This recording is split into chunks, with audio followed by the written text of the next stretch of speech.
Mídia em Pauta de hoje debate o jornalismo policial. Estão aqui no estúdio os jornalistas José Cleves, a professora Carmen Dulce Vieira e a pesquisadora Lígia Lana. Entrevistamos algumas pessoas na rua para saber o que elas acham do jornalismo policial. Vamos ver o que elas responderam. Mas é para saber, no caso assim, é que tem o lado mórbido da pessoa que quer saber aquela desgraça do outro, você tá entendendo? E causa também muita indignação, igual a gente vê esses crimes aí, igual aquele crime da menina da Isabela, que até hoje ninguém... Ficou por isso mesmo, que aqui no Brasil é assim, a notícia é fresca enquanto não chega uma outra mais fresca, depois só cai no esquecimento. Todo mundo igual a todo mundo parecido. Eles gostam de ver, desinteressa muito pela desgraça alheia da pessoa. Isso que dá felicidade para eles, é isso. É o interesse de ver a pessoa se dando mal. A questão da fascinação pelo terror, pela violência que tempos remotos existe na humanidade, faz com que essas pessoas hoje da era moderna querem acompanhar esse constante jornalismo.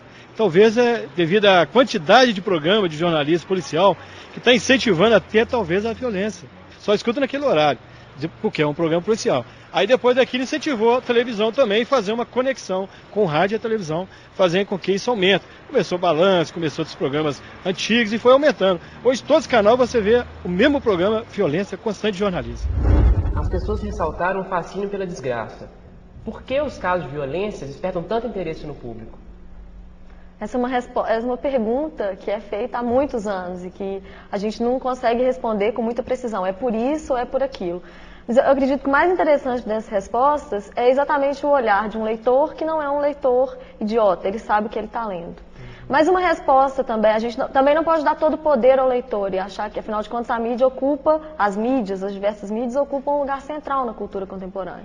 Então, como pensar? É preciso olhar efetivamente para esse processo e entender como esse diálogo é estabelecido, por que alguns temas são mais sedutores ou menos, por que esse apelo popular faz tanto sucesso.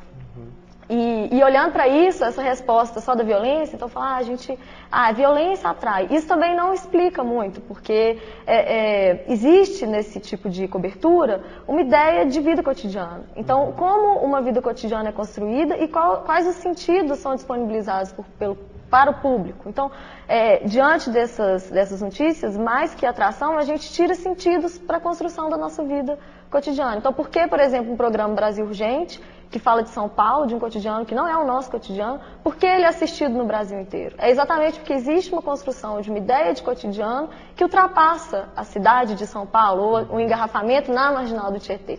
É como se ali a gente estivesse configurando novos sentidos e entendendo como a gente vai estabelecer as nossas próprias interações. Na sua dissertação, você disse que esse cotidiano ele é espetacularizado pela mídia. Como é que a mídia faz essa espetacularização do que é banal?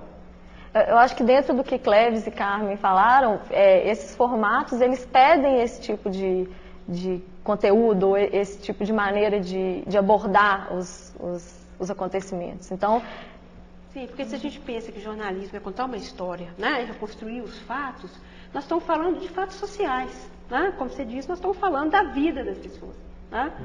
Por isso que uma definição interessante de jornalismo é essa. Jornalismo é contar uma história. Né?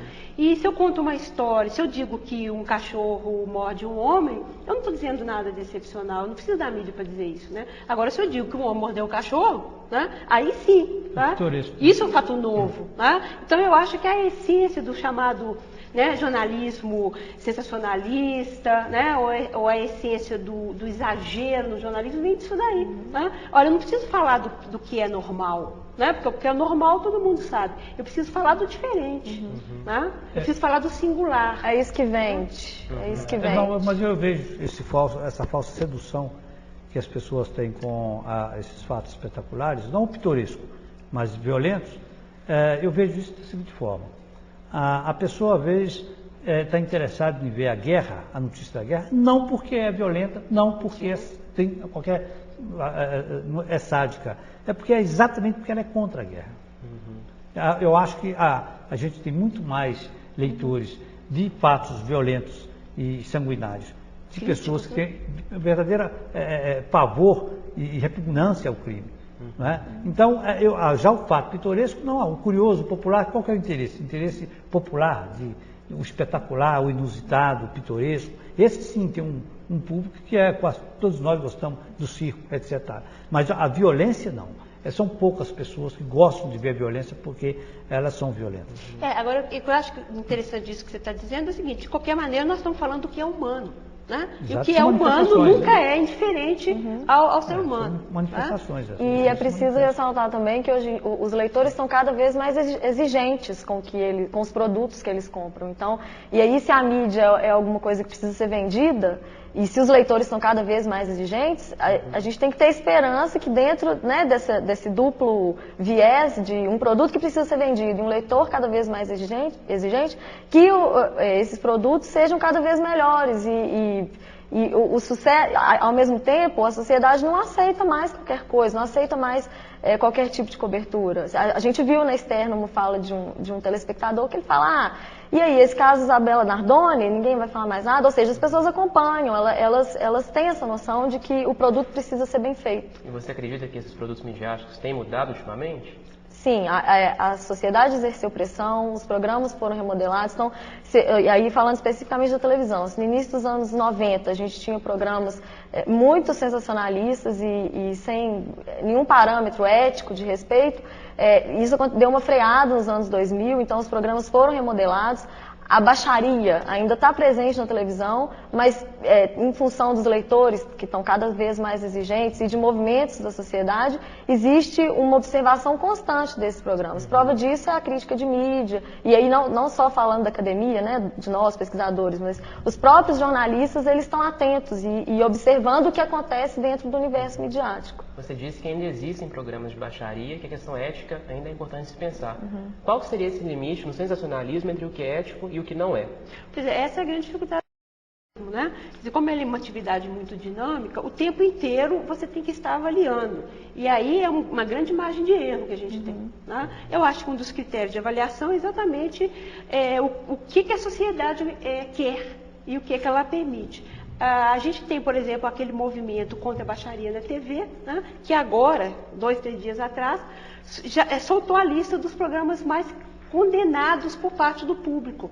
Veja, eu acho que esse é um limite interessante. É o limite, como a Lígia disse, colocado pelo próprio telespectador. E o anunciante não quer ter o produto dele associado com um programa que está nessa lista, que é divulgado amplamente, que está na internet. Eu vejo essa questão, uma vez que você hiperdimensionou o fato, você não é ético. E se você distancia um pouco da verdade, o público começa a perceber. Agora, o circo, o espetáculo, seja ele de que forma que ele é apresentado, ele sempre tem um atrativo, sempre as pessoas passam. É uma pegadinha na televisão, é uma mulher despida, ou qualquer tipo de acontecimento vulgar, porém que chama atenção. Mas a notícia em si, quando se fala em notícia, em termos de interesse público, se hiperdimensionar, ela perde o valor. Hoje existe um senso crítico, eu creio que não tem mais espaço para isso não. Infelizmente, nosso tempo acabou. Muito obrigado pela participação. O Mídia em Pauta fica por aqui. Não deixe de acompanhar também o nosso blog, mediaempautaonline.blogspot.com. Nele você poderá conferir novos trechos da entrevista com Eduardo Costa, além da nossa crítica sobre o jornalismo policial. Obrigado pela atenção e até o próximo programa.